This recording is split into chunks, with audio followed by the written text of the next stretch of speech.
সুপ্রিয় শিক্ষার্থীরা, আশা করি সবাই ভালো আছো, বাড়িতে আছো। প্রতিদিনকার মতো আমাদের অনলাইন ক্লাসে যোগদান করছো। গত ক্লাসে আমি উদ্ভিদ বিজ্ঞানের সালোক সংশ্লেষণ প্রক্রিয়াটা নিয়ে কথা বলছিলাম। যান্ত্রিক ত্রুটির কারণে আমি শেষ করতে পারিনি। তো যতটুকু করেছিলাম আজকে সেখান থেকে শুরু করব। আমি গত ক্লাসে সালোক সংশ্লেষণ প্রক্রিয়ার যেসব উপাদানগুলো সেই উপাদানগুলো নিয়ে আলোচনা করেছিলাম, যেমন পানি, কার্বন ডাইঅক্সাইড, তারপর অক্সিজেন, ক্লোরোফিল, এগুলো নিয়ে আলোচনা করেছিলাম, লাইট নিয়ে আলোচনা করেছিলাম। আজকে এগুলোর সাথে যুক্ত হবে সালোক সংশ্লেষণ প্রক্রিয়ার ফটোফসফোরাইলেশন, দুটি যে প্রক্রিয়া আছে এই প্রক্রিয়াগুলো নিয়ে আমি আজকে আলোচনা করব। তাহলে আমি আজকে আমার মূল আলোচনায় যাই। সালোক সংশ্লেষণের তোমরা বিক্রিয়াটা জানো যে সামগ্রিক সমীকরণটা এরকম যে কার্বন ডাইঅক্সাইড এবং পানি একসাথে মিলিত হবে, লাইট এবং ক্লোরোফিলের সাহায্যে গ্লুকোজ, অক্সিজেন এবং পানি তৈরি করবে। তো এই সালোক সংশ্লেষণ প্রক্রিয়াটি শেষ করতে গেলে খুব গুরুত্বপূর্ণ যে উপাদানগুলো খুব দরকার, যে বলেছিলাম যে পানি লাগবে, তারপরে লাগবে কার্বন ডাইঅক্সাইড, তারপরে লাইট, তারপরে ক্লোরোফিল,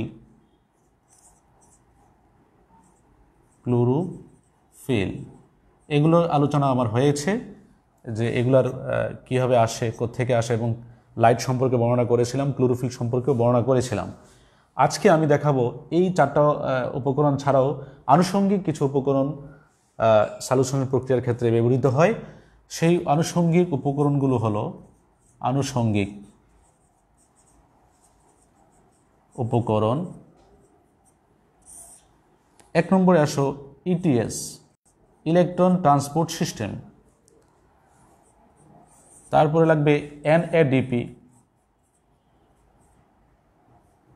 আরেকটা আছে এটিপি। সালোক সংশ্লেষণে এগুলো ব্যবহৃত হয়ে থাকে। ইটিএসটা হলো ইলেকট্রন ট্রান্সপোর্ট সিস্টেম। আমরা জানি যে ক্লোরোপ্লাস্টের গ্রানাতে, থাইলাকয়েড মেমব্রেনের গ্রানাতে অনেকগুলো ইলেকট্রন বাহক সজ্জিত হয়ে থাকে। সেগুলো কি করে? ইলেকট্রনকে বহন করে, আর তাদেরকে বলা হয় ইটিএস। এই ইলেকট্রন বহনকারী বাহকগুলো হলো ফিউফাইটিন, তোমাদের বই আছে দেখবা, +2 কুইনুন পিকিউ, +2 সায়ানিন, তারপরে আছে সাইটোক্রোম, তারপরে আছে ফেরোডক্সিন পিডি, আরেকটা আছে এফএডি, ফ্লাভিন অ্যাডেনিন ডাইনিউক্লিওটাইড, অথবা এনএডি, নিকোটিনামাইড অ্যাডেনিন ডাইনিউক্লিওটাইড। এগুলো হলো কোথায় থাকে আমি বলেছি যে ক্লোরোপ্লাস্টের থাইলাকয়েড মেমব্রেনের গ্রানাতে এগুলো ইলেকট্রন বাহক হিসাবে অবস্থান করে। তারপরে দেখো NADP, nicotinamide adenine dinucleotide phosphate, এটা একটা কোএনজাইম। এই কোএনজাইমটাও সালোক সংশ্লেষণে ব্যবহৃত হয়, এটা বিজারিত হয়। তারপর আছে এটিপি, সবচেয়ে উপকারী সালোক সংশ্লেষণ প্রক্রিয়ার এটিপি, অ্যাডেনোসিন ট্রাইফসফেট। এটাকে বলা হয়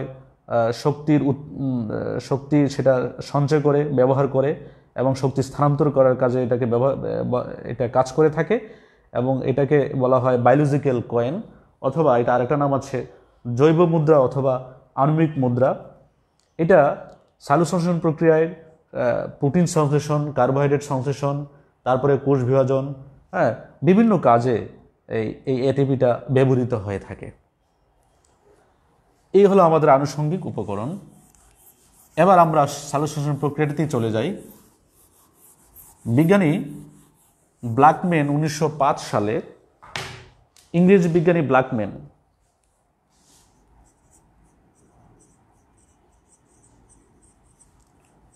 1905 সালে সালোক সংশ্লেষণ প্রক্রিয়াটিকে দুটি ভাগে ভাগ করেন।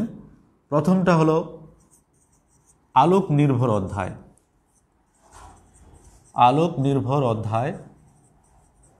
আরেকটা হলো অন্ধকার পর্যায়। আলোক নির্ভর অধ্যায়, আরেকটা হলো অন্ধকার অধ্যায় বা পর্যায়। আলোক নির্ভর অধ্যায়টা হলো আলোর প্রয়োজন হয়, অর্থাৎ এখানে লাইট ব্যবহৃত হয়, লাইট ব্যবহার হয়। আর অন্ধকার অধ্যায় যেটা, এটাতে আলোর অনুপস্থিতি হতে পারে, উপস্থিতি বা অনুপস্থিতি দুটাতেই হতে পারে, উপস্থিতি আর অনুপস্থিতি। আলোক নির্ভর অধ্যায়টা হয়, তোমরা জানো যে পুরো প্রক্রিয়াটাই, সালোক সংশ্লেষণ পুরো প্রক্রিয়াটাই হয় থাকে কোথায়? ক্লোরোপ্লাস্টের থাইলাকয়েডে। তো আলোক নির্ভর অধ্যায়টা হয়ে থাকে গ্রানাতে হয়ে থাকে, আর অন্ধকার পর্যায়টা হয় স্ট্রোমায়।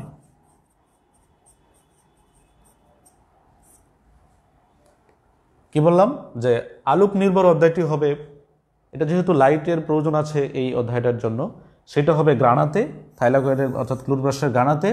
আর অন্ধকার যেটা, এটা হবে অন্ধকার বা স্ট্রোমাতে হবে। আলোক অধ্যায়ে কি তৈরি হয়? আলোক অধ্যায়ে তৈরি হয় এটিপি সংশ্লেষিত হয়, তারপরে NADPH, NADPH2 এটা তৈরি হয়। আর স্ট্রোমা অংশে কার্বন ডাইঅক্সাইড বিজারিত হয়ে কি তৈরি করে? শর্করা তৈরি করে। তাহলে আমরা দুইটা পর্যায়ে বলতে পারি যে আলোক নির্ভর অধ্যায় এবং অন্ধকার অধ্যায়। আলোক নির্ভর অধ্যায় হয় কোথায়? গ্রানাতে। আর অন্ধকার পর্যায়টি হয় স্ট্রোমাতে। আলোক নির্ভর এটিপি NADP সংশ্লেষিত হয়, হ্যাঁ, এবং অন্ধকার পর্যায়ে কার্বন ডাইঅক্সাইড বিজারিত হয়ে শর্করা তৈরি করে। এই হলো আমার সালোক সংশ্লেষণের দুটি পর্যায়ের বেসিক মেইন যেই থিমটা এটা। এবার আসি আমরা আলোক অধ্যায়ে কীভাবে এটিপি এবং NADPH2 তৈরি হয় আমরা একটু দেখি।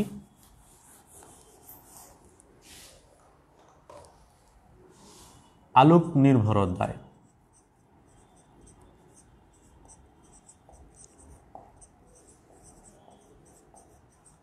আলোক নির্ভর হয়তো কোথায় হয় বলেছি?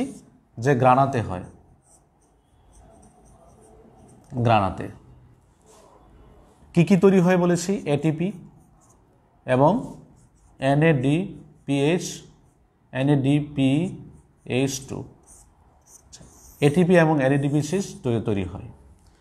কীভাবে হয় সেটা? তো আমরা জানি যে এটিপি একটা এটা একটা শক্তি উৎপাদনকারী একটা কোএনজাইম, এবং NADPH2 একটা কোএনজাইম। এটা বিজারিত হয়, NADP বিজারিত হয়ে এটা তৈরি হয়। এই দুইটা বিক্রিয়া যেভাবে হয়ে থাকে, দুইটা উপাদান আমরা দেখি একটু। যে আলোক রাসায়নিক অধ্যায়ে এই বিক্রিয়াটা হয়ে থাকে 4 অণু পানি, 2 অণু ADP, 2 অণু NADP,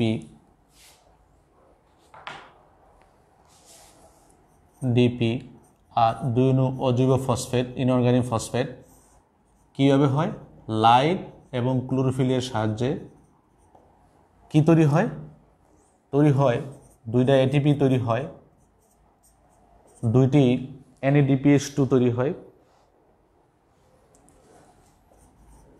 NADPH তৈরি হয়, তারপরে তৈরি হয় পানি তৈরি হয়, এবং অক্সিজেন তৈরি হয়, প্রোটন থাকে। আমি এখানে লিখি অক্সিজেন, এর পাশে লিখি প্রোটন তৈরি হয়। তাহলে এই যে বিক্রিয়াটা লিখলাম, এটা হলো আলোক নির্ভর অধ্যায়ে এই বিক্রিয়াটা হয়ে থাকে। এখানে পানি, এডিপি এবং NADP এবং অজৈব ফসফেট লাইট এবং ক্লোরোফিলের সহযোগিতায় কি তৈরি করে? এডিপি এবং NADPH হবে, এবং পানি এবং একটা হাইড্রোজেন আয়ন এবং একটা অক্সিজেন তৈরি করে। তাহলে আমরা কি পাচ্ছি?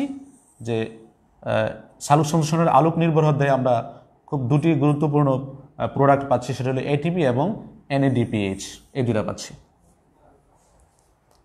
এবার আসি, এই যে এটিপি তৈরি হলো, এটিপি তৈরি হওয়ার প্রক্রিয়াটাকে বলা হয় ফটোফসফোরাইলেশন। কি আসি? ফটোফসফোরাইলেশন।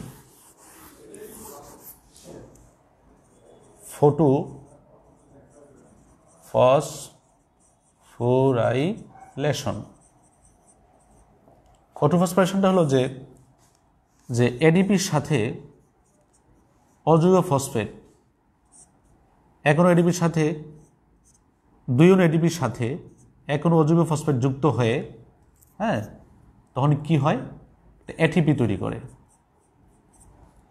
আর এই এটিপি তৈরির প্রক্রিয়াটাকে বলা হয় ফটোফসফোরাইলেশন।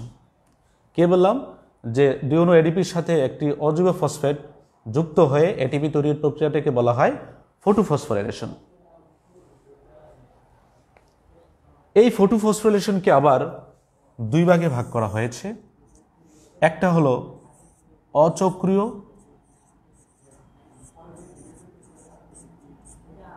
আরেকটা হলো চক্রিয়। তাহলে অচক্রিয় ফটোফসফোরাইলেশন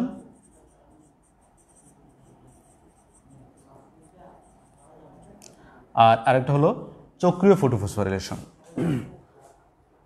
এবার আমরা দেখাবো যে অচক্রীয় ফটোফসফোরাইলেশনটা এবং চক্রীয় ফটোফসফোরাইলেশন প্রক্রিয়া দুটি কীভাবে সম্পন্ন হয়ে থাকে।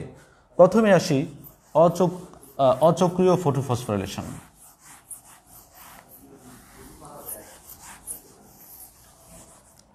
অচক্রীয় ফটোফসফোরাইলেশন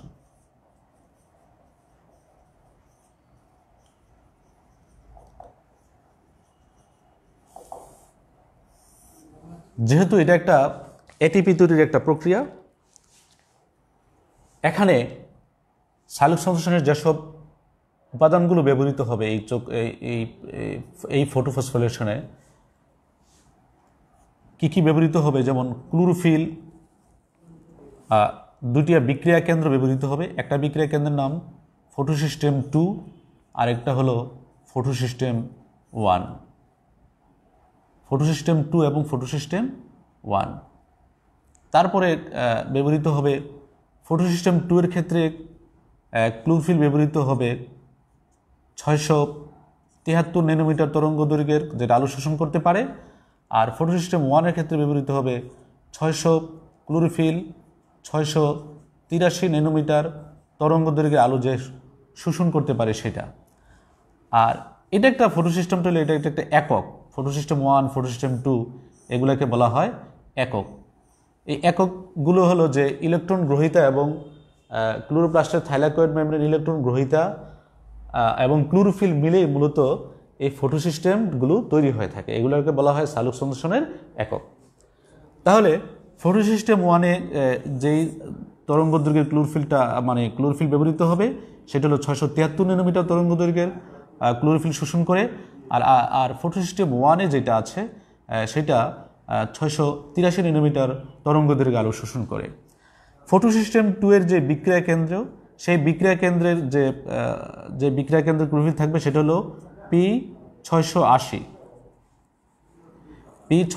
বিক্রিয়া কেন্দ্রে থাকবে। আর এটার বিক্রিয়া কেন্দ্রে থাকবে P700, অর্থাৎ এটা P680 ন্যানোমিটার তরঙ্গ দৈর্ঘ্যের আলোক শোষণ করবে, এটা হলো 700 ন্যানোমিটার তরঙ্গ দৈর্ঘ্যের আলোক শোষণ করে।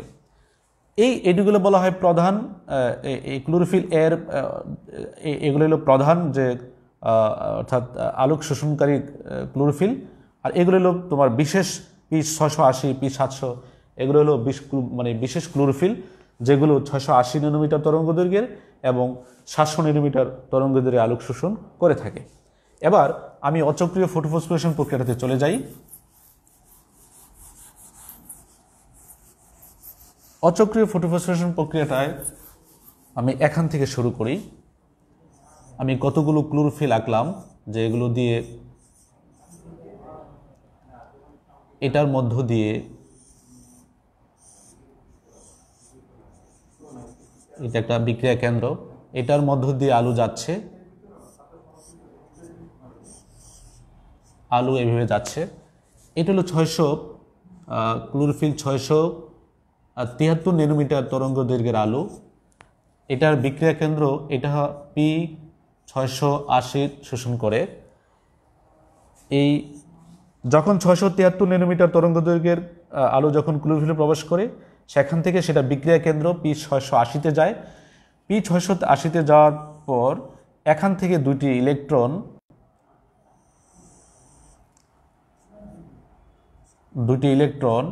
কি করে, এটা +2 কুইনোনে চলে যায়। +2 কুইনোন, আমি একটু আগে বলেছিলাম যে +2 কুইনোন এটা একটা ইলেকট্রন গ্রাহক, হ্যাঁ, সেটা ইলেকট্রন গ্রাহক +2 কুইনোনে আসে, +2 কুইনোন। সেখান থেকে ইলেকট্রন চলে আসে কোথায়? সেখান থেকে ইলেকট্রন চলে আসে নিম্নমুখী বিক্রিয়ার মাধ্যমে সে সাইটোক্রোম এফে চলে আসে, সাইটোক্রোম এফে চলে আসে।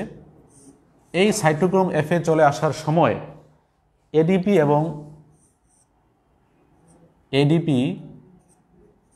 এবং অজিও ফসফেট মিলিত হয়ে এটিপি তৈরি করে। তো এখান থেকে দুইটা ইলেকট্রন যখন সাইটোক্রোম এফে যায়, সাইটোক্রোম এফ থেকে আবার দুইটা ইলেকট্রন কি করে, সে +2 সায়ানিনে চলে আসে, পিসি ইলেকট্রন গ্রাহক, এটাও একটা ইলেকট্রন গ্রাহক। +2 সায়ানিন থেকে ইলেকট্রন আবার দুইটা ইলেকট্রন কোথায় আসে? এখানে আরেকটা পিএস, এটাকে বলবো আমরা PS1, এই বিক্রিয়াটা কেন্দ্রটাকে বলবো PS2, ফটোসিস্টেম 2। আর এখানে আমাদের আরেকটা বিক্রিয়া কেন্দ্র হবে, এখানে দেখো ক্লোরোফিল অণুগুলো আমি দেখছি, এখানে আলো প্রবেশ করছে। এই আলোটা হবে P683 ন্যানোমিটার তরঙ্গ দৈর্ঘ্যের, হ্যাঁ, ক্লোরোফিল। এইটার বিক্রিয়া কেন্দ্র হলো, এটা একটা বিক্রিয়া কেন্দ্র বানাই, আর এটা হলো ফটোসিস্টেম 1, আর এটার বিক্রিয়া কেন্দ্র হলো P700 ন্যানোমিটার তরঙ্গ দৈর্ঘ্যের, হ্যাঁ। এইটাতে ইলেকট্রনটা এইটাতে চলে আসে। কেন এটাতে চলে আসে? কারণ এইটা এই P700 থেকে ইলেকট্রন আবার ঊর্ধ্বমুখী বিক্রিয়ার ফলে সে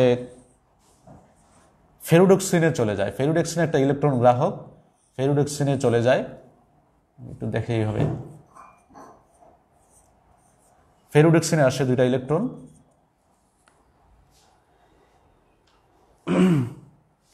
তাহলে কি দেখলাম যে PS2 থেকে ইলেকট্রন আসলো +2 কুইনোনে, +2 কুইনোন থেকে দুইটা ইলেকট্রন সাইটোক্রোম এফে আসলো। সাইটোক্রোম এফে আসার এই যে পথে সে এডিপি এবং অজিও ফসফেটের সাথে মিলিত হয়ে একটি এটিপি তৈরি করেছে। আবার সাইটোক্রোম এফ থেকে ইলেকট্রনটা +2 সায়ানিনের মাধ্যমে সে ফটোসিস্টেম 1 অর্থাৎ তার বিক্রিয়া কেন্দ্র P700-তে, পিগমেন্ট 700-তে চলে আসে। আর ইতিমধ্যে পিগমেন্ট 700 থেকে দুটি ইলেকট্রন ফেরুডক্সিনে আসে। ফেরুডক্সিনটাও একটা ইলেকট্রন গ্রাহক, আসে। আর এখান থেকে যে দুইটি ইলেকট্রন অর্থাৎ বিচ্ছিন্ন হয়েছিল, চলে গিয়েছিল, সেটা আবার পানির বিশ্লেষণের ফলে, পানির ভাঙ্গনের ফলে কি হয়? পানির ভাঙ্গনের ফলে অক্সিজেন এবং হাইড্রোজেন আয়ন তৈরি হয়। অর্থাৎ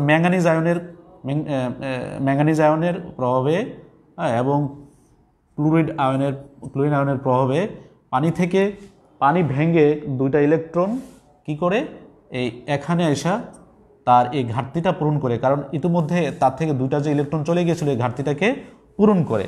তো পানিকে ভাঙার ফলে কি উৎপন্ন হয়? আর যে অক্সিজেন আছে, ইলেকট্রনটা এখানে আসে, আর অক্সিজেন কিছু বায়ুতে চলে যায়, হাফ অক্সিজেন বায়ুতে চলে যায়, এবং এটা থেকে দুইটা প্রোটন উদ্গীরিত হয় এবং সেটা ফেরুডক্সিনের সাথে, অর্থাৎ ফেরুডক্সিনের যে ইলেকট্রন বাহক আছে, ফেরুডক্সিন সাথে মিলিত হয়ে, অর্থাৎ ওইখানে সেই ফেরুডক্সিন এখানে এসে, আর এই যে এখান থেকে যে দুটো ইলেকট্রন তৈরি হয়েছিল, এই ইলেকট্রনটা NADP রিডাক্টেজ এনজাইমের প্রভাবে, NADP রিডাক্টেজ এনজাইমের সাথে, আর NADPর সাথে আসলে প্রোটনটা NADPর সাথে মিলিত হবে। NADPর সাথে মিলিত হয়ে কি করবে? সে NADPH, আর এই এনজাইমের প্রভাবে, এটা হলো এনজাইম NADPH, একটা কোএনজাইম তৈরি করবে দুইটা ইলেকট্রন। এই যে ইলেকট্রনটা মিলিত হয়, এই দুইটা ইলেকট্রন সহ, এই যে ইলেকট্রনটা সহ, তাহলে আমরা কি পাচ্ছি? এই অচক্রিয় ফটোফসফোরেশনে এখানে পাচ্ছি ATP, আর এখানে পাচ্ছি কি? NADPH। তাহলে আমরা দুইটা উপাদান পেলাম, যেটা সালোক সংশ্লেষণের আলোক নির্ভর অধ্যায়ের জন্য খুবই সালোকসংশ্লেষণ প্রক্রিয়াটির জন্য খুবই গুরুত্বপূর্ণ এবং সেটা সালোকসংশ্লেষণ প্রক্রিয়ার আলোক নির্ভর অধ্যায়ে এটা তৈরি হয়ে থাকে।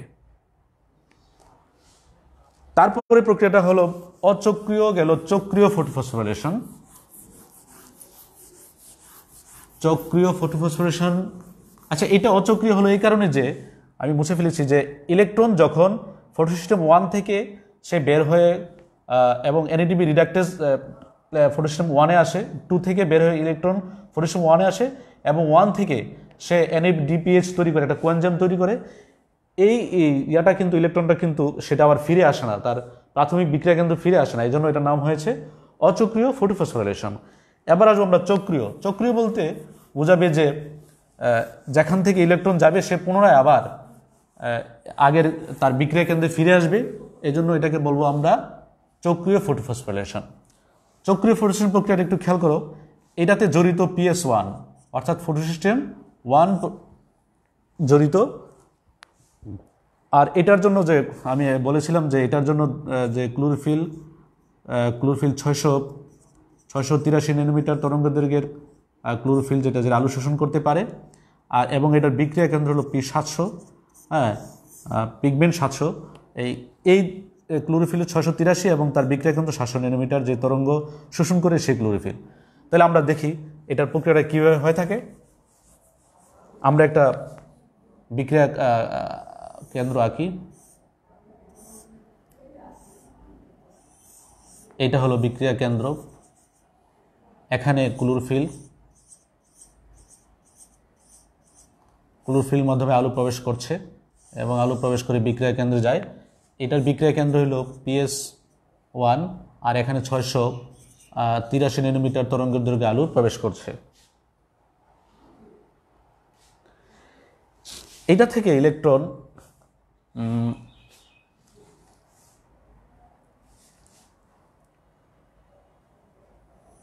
দুটি ইলেকট্রন এই P700 থেকে দুটি ইলেকট্রন কোথায় যাবে? প্রথমে যাবে ফেরুডক্সিনে যাবে। দুই ইলেকট্রন ফেরুডক্সিন থেকে ইলেকট্রন চলে আসবে সাইটোক্রোম বিতে, সাইটোক্রোম বি। এখান থেকে ইলেকট্রন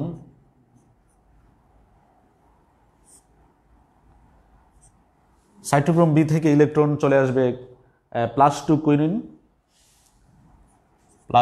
কুইনুনে চলে আসবে দুটি ইলেকট্রন। তারপরে +2 কুইনুন থেকে সাইটোক্রোম এফ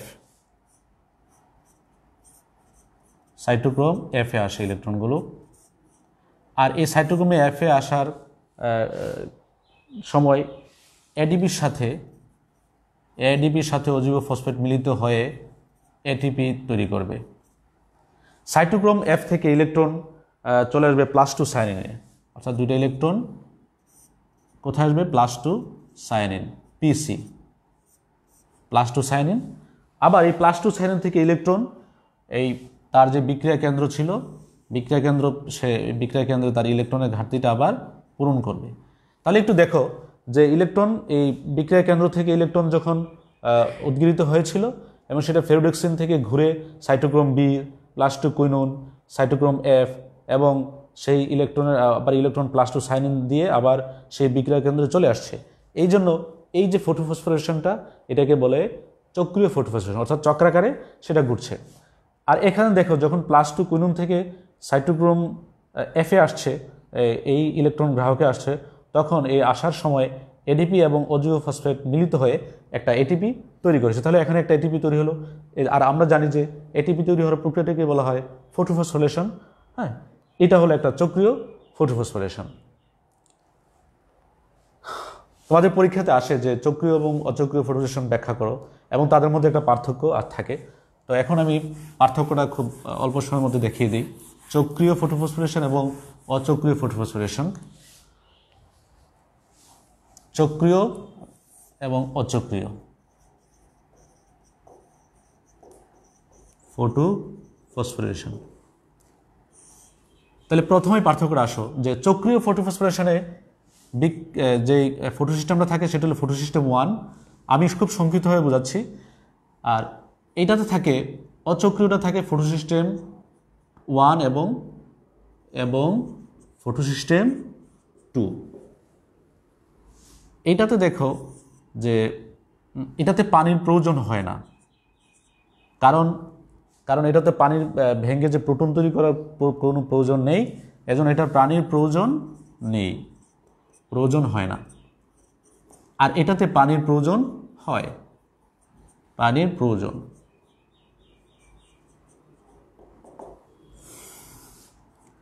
আরেকটা হলো যে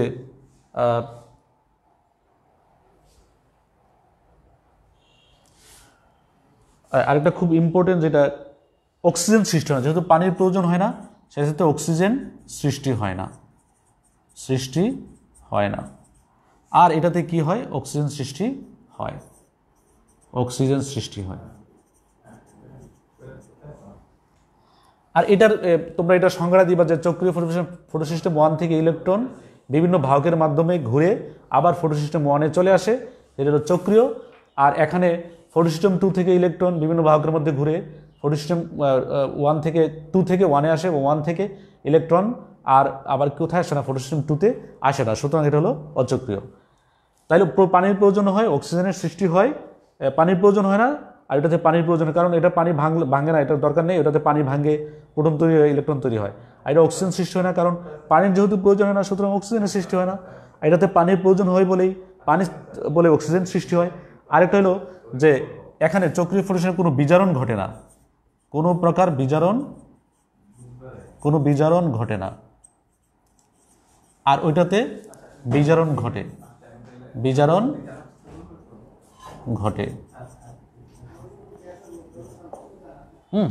এটাতে কারণ বিজারিত হয়, কোথায় বিজারণটা ঘটে, যে অচক্রীয় ফটোসিস্টেমে আমরা জানি যে NADP বিজারিত হয়, NADPH2 তৈরি হয়, তখন এটার বিজারণ ঘটে। তাহলে অর্থাৎ এখানে NADPH2 তৈরি হয়, এটাতে NADPH2 কোনো তৈরি হয় না।